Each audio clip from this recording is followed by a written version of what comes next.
आणि एक मोठी राजकीय बातमी आहे ती म्हणजे ठाकरे गटाचे राजापूरचे आमदार राजन साळवी यांच्या एसीबी चौकशीची।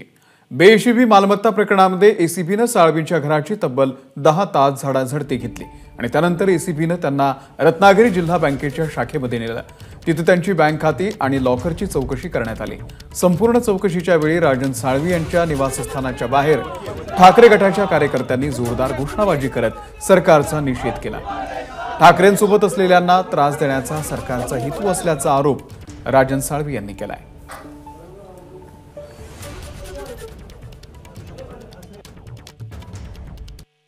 या षडयंत्राच्या मागे हे सरकार आहे। हे राज्याचे मुख्यमंत्री, उपमुख्यमंत्री, हे संपूर्ण सरकार यांनी ठरवलेलं आहे की उद्धव साहेबांच्या सोबत असलेल्या आमदारांना त्रासच द्यायचा। रवींद्र वायकर साहेबांवर ईडीची चौकशी, सूरज चव्हाणवरती चौकशी, वैभव नाईकवरती चौकशी, तो आमचा देशमुख त्याच्यावर चौकशी, आणि आज या ठिकाणी राजन साळवी कोकणातला एक लढवय्या आमदार आपल्या सोबत येत नाही म्हणून ह्या शिंदे सरकारने केलेली माझी कारवाई आहे। पण या कारवाईला आम्ही भीक घालत नाही, घाबरत नाही। माझ्यावरती तुम्ही कारवाई करा, अटक करा, जेलमध्ये पाठवा, माझी तयारी आहे। पण दुर्दैवाने माझ्या पत्नीला आणि माझ्या मुलाला या गुन्ह्यामध्ये गुन्हा दाखल केलेला ही 100% चुकीची गोष्ट आहे। आम्ही न्यायालयामध्ये जाणार, या संबंधी सरकारला जाब विचारणार, त्यांच्याविरुद्ध आमचे वकील दाखल करणार। पण एक असल्या लोकप्रतिनिधीच्या पत्नीवरती आणि मुलावरती अशा तऱ्हेचा गुन्हा दाखल करणे अशी मला वाटतं महाराष्ट्रामध्ये कुठेही घटना घडली नसेल असं माझं मत या ठिकाणी आहे। दरम्यान हा सगळा तपास संपल्यानंतर एसीबीच्या अधिकाऱ्यांनी नेमकी काय माहिती दिलेली आहे पाहूयात। परत येणार आहात की काय, कसं काय झाली ना होय ना, पण आता नाही ना काही।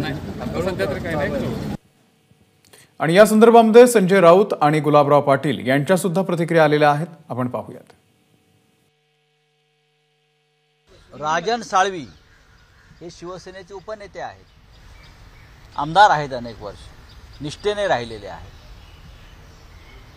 त्यांच्यावर दबाव येतोय, जर तुम्ही आला नाहीत आमच्याबरोबर तर तुमच्यावरती अशा प्रकारच्या धाडी घालू आणि तुम्हाला अटक करू। पण राजन साळवी म्हणाले मला अटक केली तरी चालेल, पण मी शिवसेना सोडणार नाही। रवींद्र वायकर यांच्यावरती अशा प्रकारचा दबाव तंत्र सुरू आहे। सूरज चव्हाण त्या दबाव तंत्रातून गेलेले आहेत। शिवसेनेतल्या अन्य काही लोकांवर दबाव सुरू आहे। पण लक्षात ठेवा, दिवस बदलणार आहेत, तेव्हा आज ज्या खोट्या कारवाया करण्यासाठी हात पुढे झालेले आहेत ना, त्याच हातामध्ये बेड्या पडल्याशिवाय राहणार नाही।